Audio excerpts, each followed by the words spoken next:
Well, thank you so much for joining us for this episode of our Ocean View podcast. We have a very fun topic for you today. We're going to be talking about Halloween. But before we dive into that, I do want to do a little disclaimer.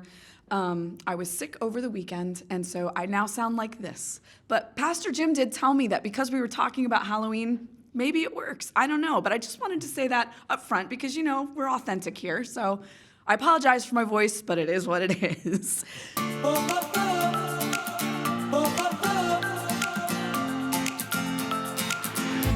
So we are talking about Halloween. We're going to try to give some practical things.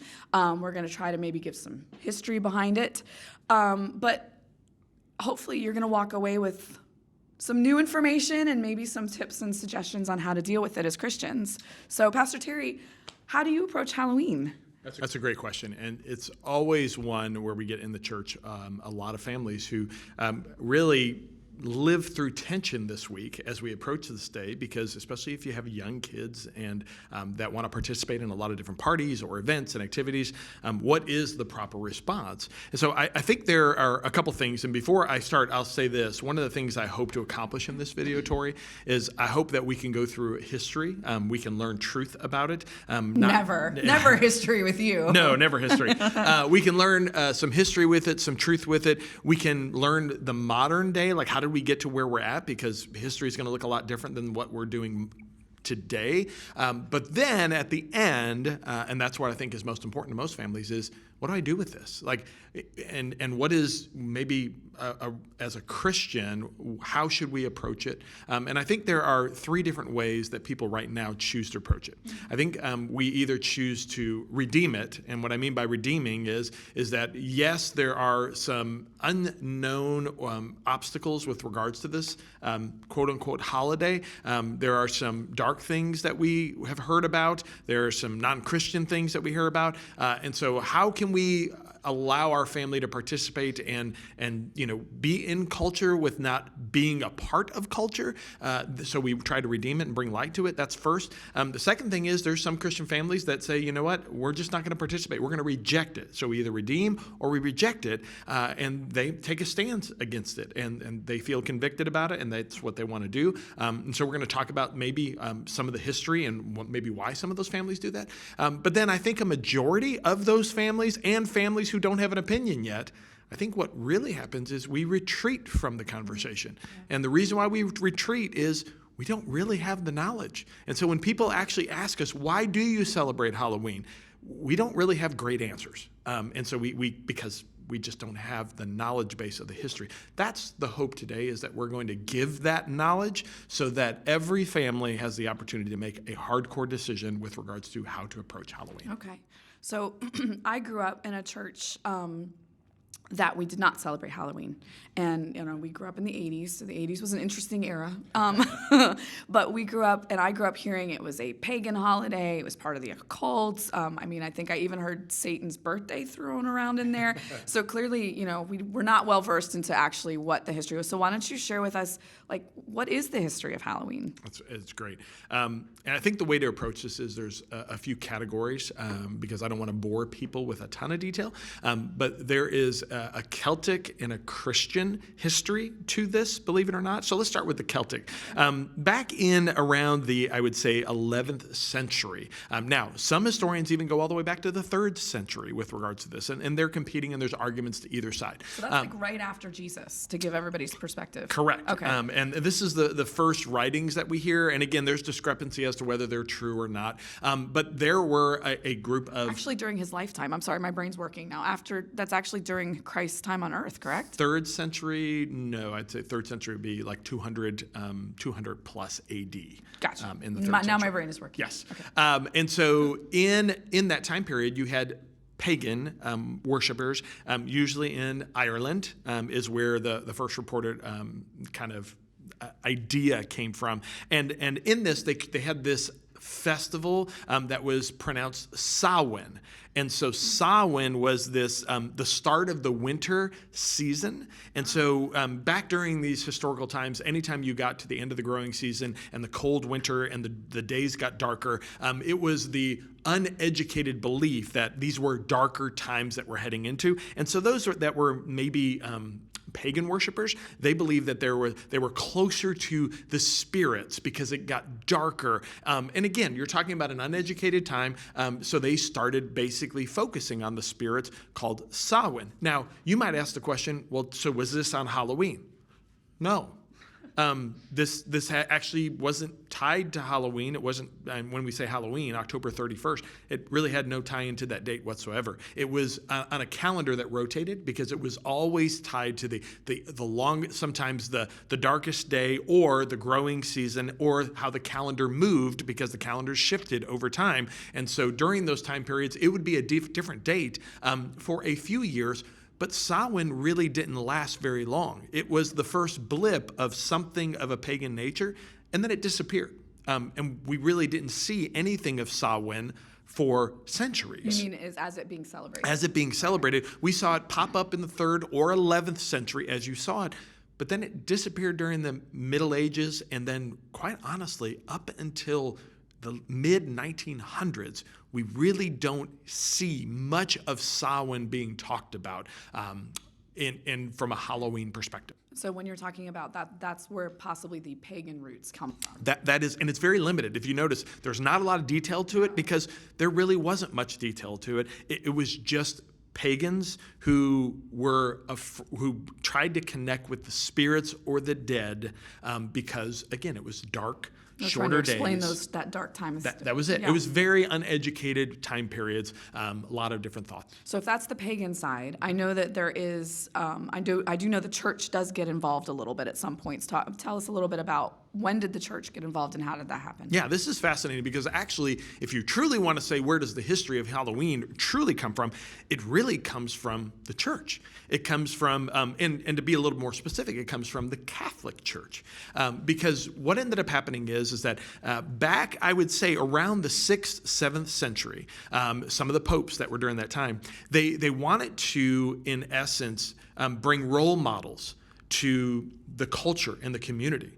And some of the best role models that they had were, in their definition of saints, were individuals who lived a life and were martyred for Jesus Christ. And so in the 6th century, we have the earliest report of around springtime, May, around them deciding that we need to celebrate a day that honors those that were killed by Nero and those that were Christians who were fed to the lions, because we don't believe that the kids or the young adults have role models to really live their life after. So if we honor these people every year, this gives a role model for the next generation. So then around the 9th century, around, I believe it was 887 or 837 actually, 837, one of the popes, I won't get into too much detail, he went ahead and designated November 1st as All Saints' Day.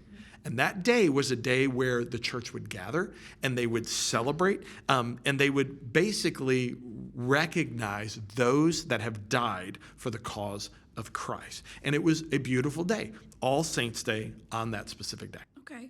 I've also heard of, there's All Saints' Day. Is there an All Souls Day? I feel like I've heard that. This is where it gets interesting. If anybody's watching this and maybe falling asleep a little bit, here's where it gets really connected to this idea of Halloween. Many Christians, and when I say Christians, many Catholics at that time, they were busy celebrating the saints that have gone to heaven. And then people began to ask the question, well, wait a minute. What about all of my friends who believe in Jesus, but maybe didn't live life good enough on earth to earn their way into heaven? And this goes into a denominational difference between Protestant churches and Catholic churches. But Catholic churches believed, especially at that time, there was this place called purgatory. And purgatory was a place where if you weren't good enough to get into heaven yet, you would go to this intermediate place. and you were stuck there until you finally did enough to be able to earn your way into heaven. Now, we have a lot of theological differences about that. I won't bog down now on this, but that was the conversation of the day. So many leaders within the church, Catholic Church, and many individuals who were worried about their relative who believed in Jesus but hadn't yet gone to heaven yet, they wanted to install a day where they could pray for those souls. So on November 2nd, they established All Souls Day to be able to focus on and to pray for family members and friends who really needed prayers to be able to help them to move forward in their relationship with God and ultimately get to heaven. I know you and I were talking about modern day culture, and I think there was a movie, and I can't remember the name of it. Coco. Yes, Coco, which it brings in all the Latin American flavor in Mexico, and like we see the sugar skulls places. Yes. Do you know that Coco is really established and connected with the idea of All Souls Day, because and the event is Dia de los Muertos, and it is the idea of it is the day that we connect most with those that are in purgatory, and we connect most with the dead, and it's the idea that we need to pray and remember them in the hope that they will ultimately establish themselves into heaven. So All Souls Day was established on November 2nd. So you got November 1st, All Saints Day, November 2nd, All Souls Day. So I've heard, now correct me if I'm wrong, that Halloween actually comes from the celebration of All Hallows Eve. Okay, so what is then All Hallows Eve? That's great. So here's where we start seeing the connection. Because this time period, and again, it was placed at the end of harvest season, again, going into the dark, that's why it was established. There was nothing mystical or magical about these specific days. It was just chosen because it was getting darker and it was getting cold, and they wanted to take a dark period and they wanted to bring light to it. And so it was a very good reason to be able to do it. All Hallows Eve, hallow means holy. So All Holy Eve is the eve before All Saints Day. And so when you think about the saints, you think of holy. And so there were a lot of individuals on this specific day that then started to wonder about, well, what about all the other people? What about all the other people? Maybe not the souls in purgatory, maybe not the souls that are in heaven, but what about all the other people that maybe need prayer to be able to either get into purgatory, get into heaven? Like, there was a lot of discussion about how do we make this a day of prayer? So they would have vigils in preparation for All Saints Day. That was the real main part. But many people began to really make this night about really focusing on how to pray for one another. And so what's fascinating is... So interesting. What's fascinating is our kids roam the neighborhood. For those that participate in Halloween, they roam the neighborhoods. How did this start? Where was some of the first iterations of this? Well, it comes from All Hallows Eve. And the reason why is that children who were poor, adults who were poor, they would begin to go to different homes in neighborhoods. And the neighbors, they would begin to bake what was known as soul cakes. Or they would have apples on hand. Oh. And so if you were impoverished and poor, the idea was you would go door to door, you would knock, they would open up, and then there'd be soul cakes or apples available if you were basically promising to do one thing. And they had a saying, and I want to read it to you. And the saying was, soul, an apple or two. If you haven't had an apple, a pear will do. 1 for Peter, 2 for Paul, 3 for him who saved us all. And in essence, They would make that saying, and the agreement between the person handing out the soul cakes was, if we give you this bread and give you these apples, then you promise to pray for our relatives who have gone before us, in the hopes that they're in heaven, in the hopes that they make it out of purgatory, or the hopes that they make it into purgatory, because again, it's an uneducated time. They just know on this night we're going to pray for the dead. And so that's where the beginning was, is people going around asking for prayer on All Hallows Eve. So what it sounds like is that the beginnings of this was actually a Christian holiday. Yes. from what you're saying to me. Yes. And now, do we have theological differences? And I would say this is where we have a disclaimer. You're hearing a lot of Catholic history and theology. For those that don't know the differences, because obviously I grew up in the Catholic Church, and so I know a lot of the Catholic denomination. But for those that maybe don't, maybe that have always been a part of a Baptist church or a Protestant church, how should we feel about this? Well, do you know on October 31st, the same day, in the Protestant church, we celebrate Reformation Day. And Reformation Day is the day that Martin Luther, he nailed his 99 Thesis on the door of the church. And that thesis was basically to say, these are all the objections I have against the Catholic Church. And so without going into history, the Catholic Church, they believe in the same Bible that Protestants do. They have the same books as them. They have a few extras that they've added later. But at that time, they also had a lot of Christian writings within the Catholic Church, like edicts given by popes that were in addition to Scripture. And Martin Luther was one of the first to say, there are these things that are happening that are not tying in to Christianity. So when he looked at All Saints' Day and All Souls' Day and All Hallows' Eve, he saw the mention of purgatory. Well, in no place in Scripture, outside of something called Abraham's side, which we Protestants believe in, which was a place where those that died before Christ went, and it's actually scriptural. You can read about it in the book of Colossians, actually mentions it. You can see that place where maybe Moses was at until Jesus was the firstborn among the dead. And when Jesus rose, all the saints who were in slumber rose with him. We believe that as Protestants. But purgatory is past Jesus, there's no need for it. And the reason why is because as Protestants, we believe, and Martin Luther wrote this down, we believe in the 5 solas.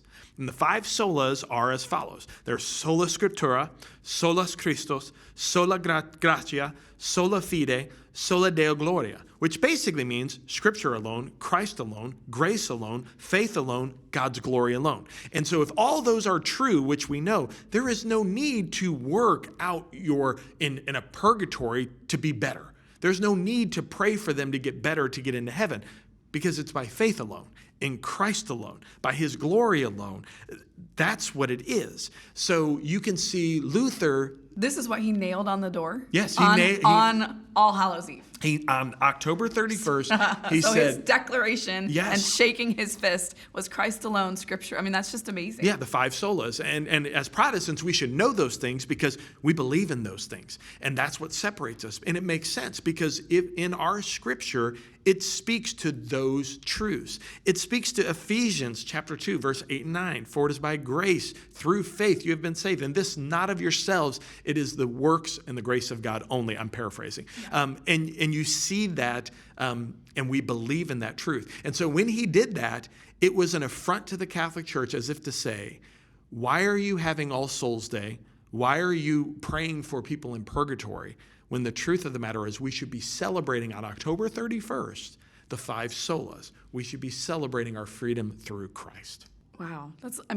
So tell us, we went through all of this history, which is it's old church history. It's our history. So how did we get from there to where we are currently?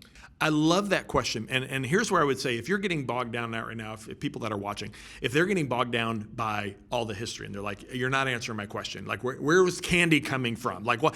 We just want to know if we can go get candy. We're not doing soul cakes anymore. Yes. Well, now we're going to transition because you asked that question of what's the history of Halloween and really Celtic and Christian roots. Now we're moving into the modern, there's a disconnect from the Middle Ages all the way until the 1920s. There's really not much outside of what I've spoke about to give any root to current day Halloween until the 1920s. Now we're going to start seeing what we currently are celebrating begin to take shape. And so in the 1920s, we know we have the Roaring 20s, and then we have the Great Depression. And the Great Depression really shuts everything down for everyone. And it ushers in a desperate time period. And during this time period, you had young men who then began to be mischievous. And As they do. And they began going around and vandalizing homes. And so, and you can think of, why did they do this? Playing pranks on people could be, just out of desperation because you have a really difficult time period. But then you start seeing the pranking begin to take on in this time period. And so homes and people decided to make deals. Basically, hey, if we give you something, don't prank our house. And so when you think about the idea of, we'll give you a treat as long as you don't trick. And obviously now you understand where trick or treat comes from. It came from the 20s and 30s from individuals literally pranking homes and homes making deals with them to say, hey, we'll give you a treat as long as you don't trick us in there. So that's where trick or treat, the beginnings of trick or treat came from. And also probably egging houses and things like that all the tricks that happen today. And no one watching this podcast who's an adult has ever done that in their history. Never. I'm sure. Never toilet papered a house, ever. Never. I promise that. So we see the beginnings of early 1920s, 1930s, and then we see that ending, though, in the beginning of World War II. And when World War II begins, everyone gets serious and focused, and we see Halloween, in essence, like that around that time period. You don't have that happening. And so really, in the 1930s, all the way through the end of World War II, you don't see Halloween. It disappears during that time period. And really, you didn't even see it up until Trick or Treat. And that wasn't, again, that was different than no one's going around getting candy. They might get a treat for, hey, we'll give you some candy if you don't prank our house. But it wasn't a modern day Halloween all the way through World War II. So when did it come back?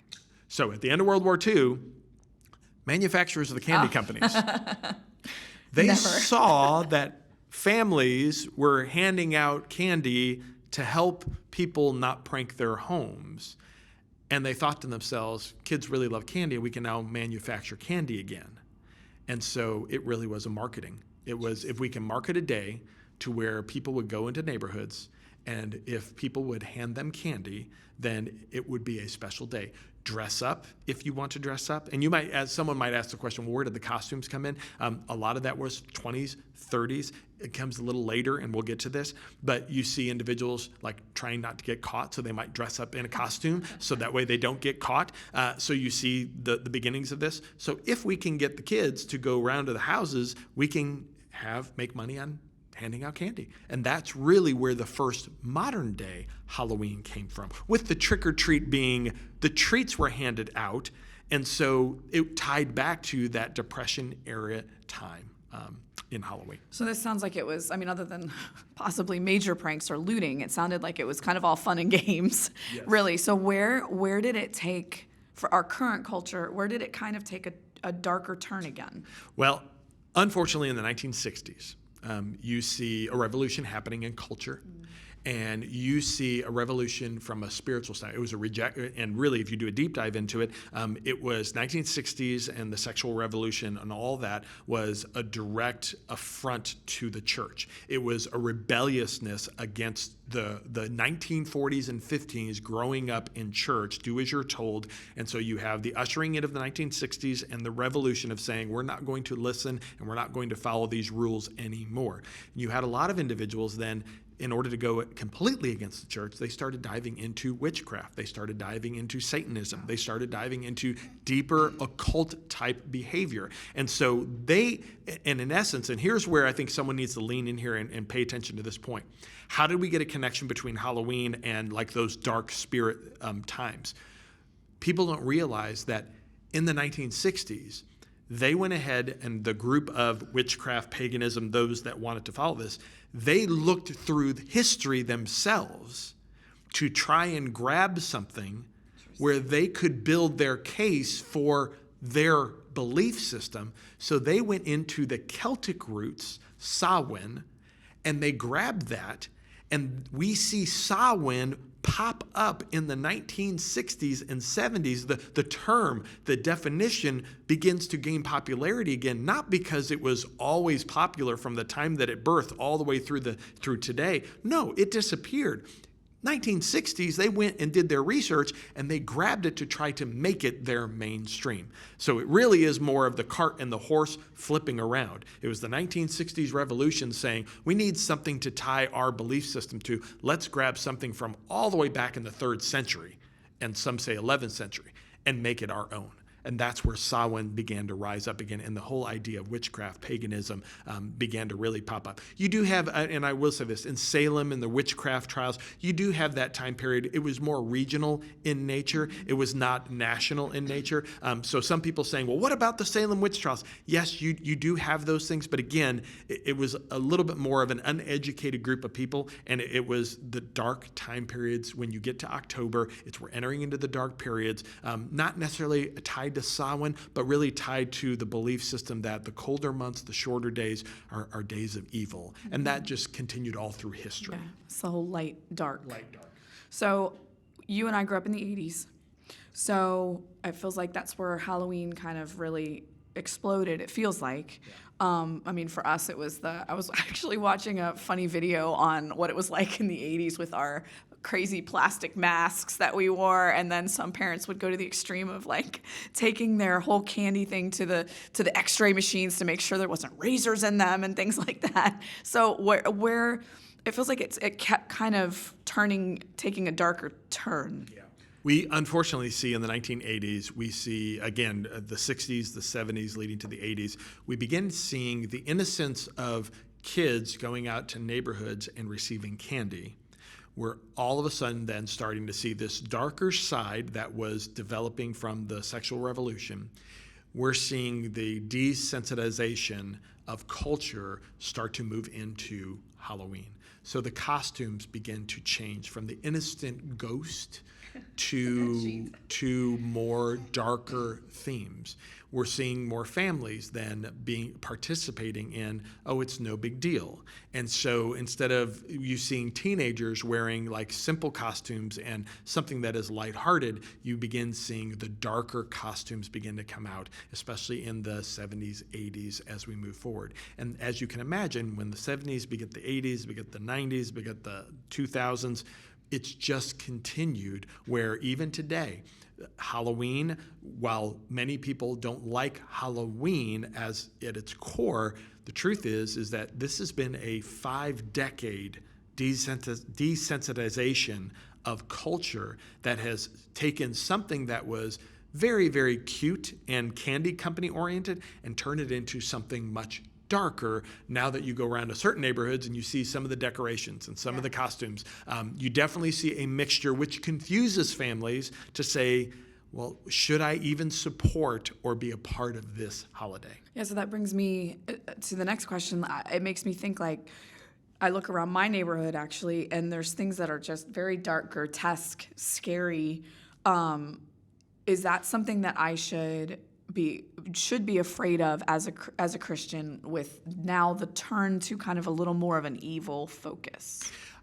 I think this is the biggest mistake that we as Christians have done, is that when all of a sudden culture becomes louder, darker, less truth-oriented, our natural reaction, because we're kind-hearted, loving people, is we don't want confrontation.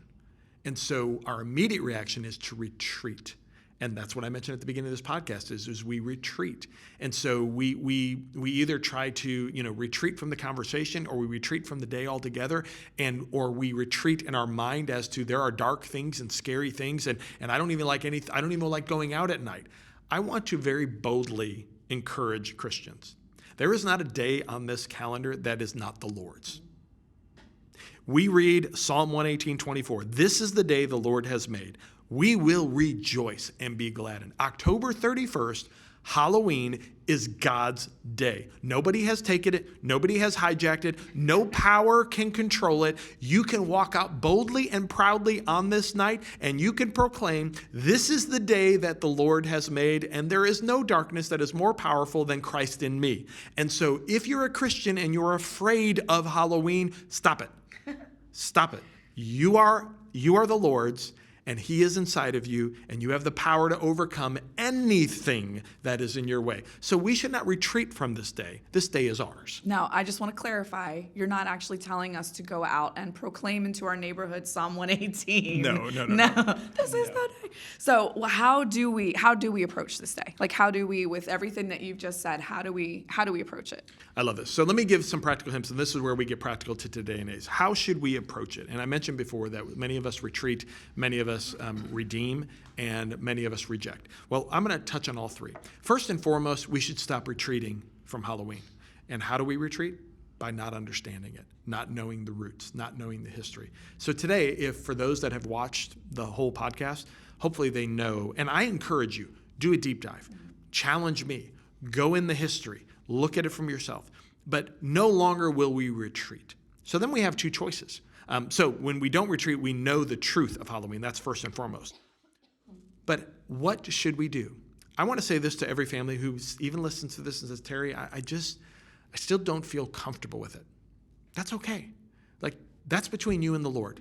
Far be it from me to tell you what you should do for your family. That is between you and the Lord, you and the Holy Spirit, and however he leads you. So if you choose to reject, meaning we're just not going to participate as a family in Halloween, that's your choice. And what I would tell any other Christian is, for Christians that make that choice, don't draw a line in the sand and say, well, you're on the other side. Like, that's not what it means to be a Christian. To be a Christian means we can agree to disagree, but I'll always agree with you as my brother or sister in Christ. So if you reject Halloween, that's fine. But you have to learn to be able to know what you need to do with that choice. Because how many families that reject Halloween have children at the age of 5, 6, or 7? Why can't I go trick-or-treating? And they're not prepared to answer that question. That's why I say, know your truth. Know the truth of the day, and know why you feel convicted, and know why you've made the decision to not either participate. Now, what are some things that you can choose to do? Is, you know what? Share directly with your kids your belief system. Don't shy away with it. Own your decision. If you don't feel right about it, just share that with them. But then, here's something that I want to encourage you. Don't be mean. Like, don't look at people coming to your door or going around in the neighborhoods and asking for candy, and don't judge them. Like, that's not what Christians do.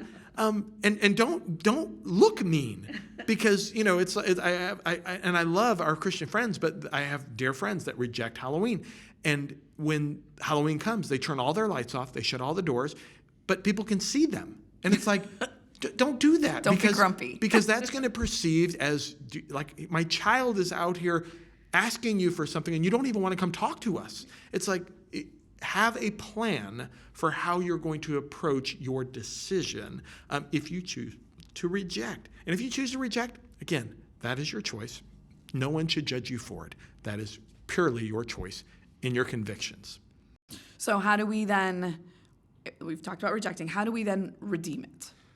I love this question, because redeeming speaks of living in the tension.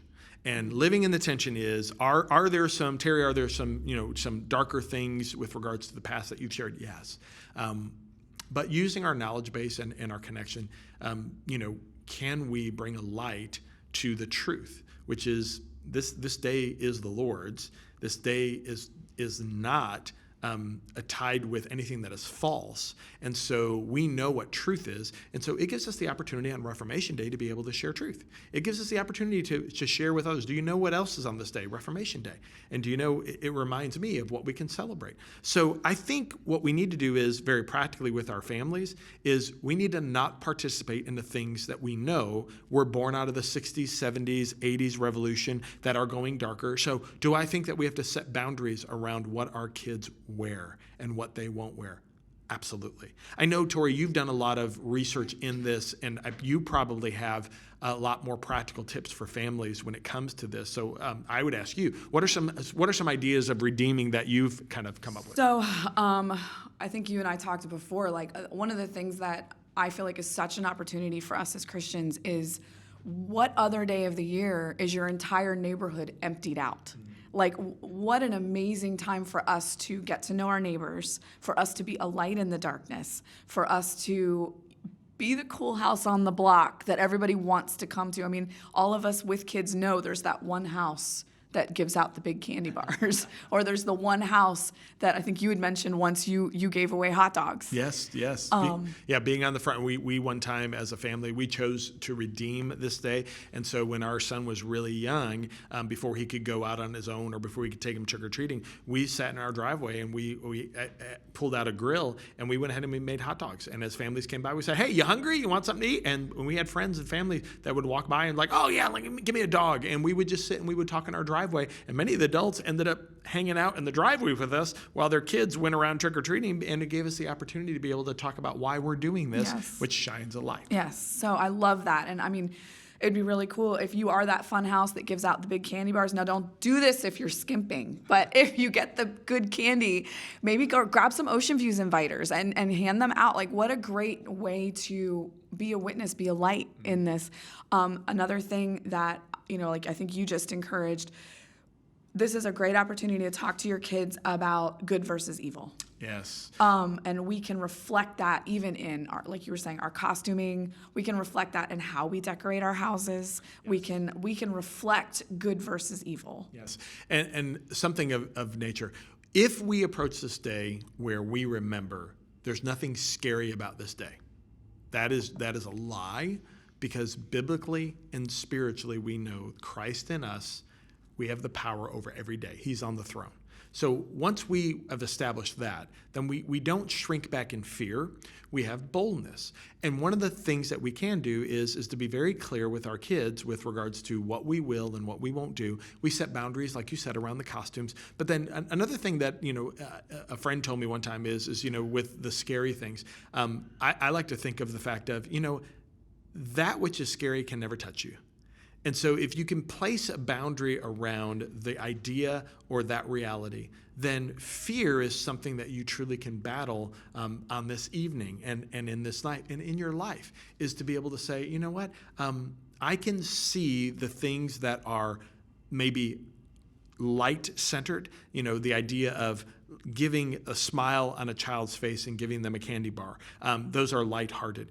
Sharing the true meaning of Reformation Day or what the history is with them. Giving your kids knowledge brings light to that which is chaotic and dark. Those things allow us to practice our faith, where if we just retreat and we just totally cut it off, we don't live in that tension and we don't really practice taking steps of faith, which I think are really powerful in redeeming if you choose to redeem this day. Well, and another thing, just another practical tip for parents with little kids is this is such a good time to model looking away. You don't have to engage with the scary. You don't have to engage with the dark. And I don't like scary things. I don't like to be jump scared. So I look away. I physically look away. I think this is also a good thing to model for both of us have teenage sons. Yes. You see those scantily clad costumes. This is the time not to engage. Look away. Yes. And this is a great life skill for them to start learning. So I think this is a good time to model that for our kids. For parents of teenagers, I think this is also a really good time where we need to be discerning about parties. I think for little kids, they're always with us trick-or-treating. As we have older kids and students and teenagers and even college students, this is a time to be discerning. Yes. This is the who, what, where, when questions. Like, be careful on this night. Well, and this is where I think there's a lot of confusion, and I'll say this, I know we're wrapping up, but I think this is where the confusion starts with and gives argument for those that want to reject Halloween, which again is their choice. I think this is their greatest argument, is because sometimes what ends up happening is that we don't know how to draw boundaries. Mm-hmm. And if we're redeeming it, but then with regards to teenagers, we then just say, well, they're just teenagers. We'll allow them to do things that we know are not righteous, are not good for them. Then that's the biggest argument for rejecting Halloween, because it's like, you know what? I don't, like, that's not okay. And what I would say to those redeeming Halloween is you don't abdicate your responsibility as parents because it's easy. So if there are Halloween parties and there's not good things that are there for our kids, that's where you have to draw a line. You have to draw a boundary and you have to say, you know what? I'm sorry, we're not going to participate in that. And it creates tension. But again, if you're choosing to redeem it, you have to know what is light and what is dark, what is worth redeeming and what is not worth redeeming. And I don't say that from a spiritual standpoint because we're all worth redeeming.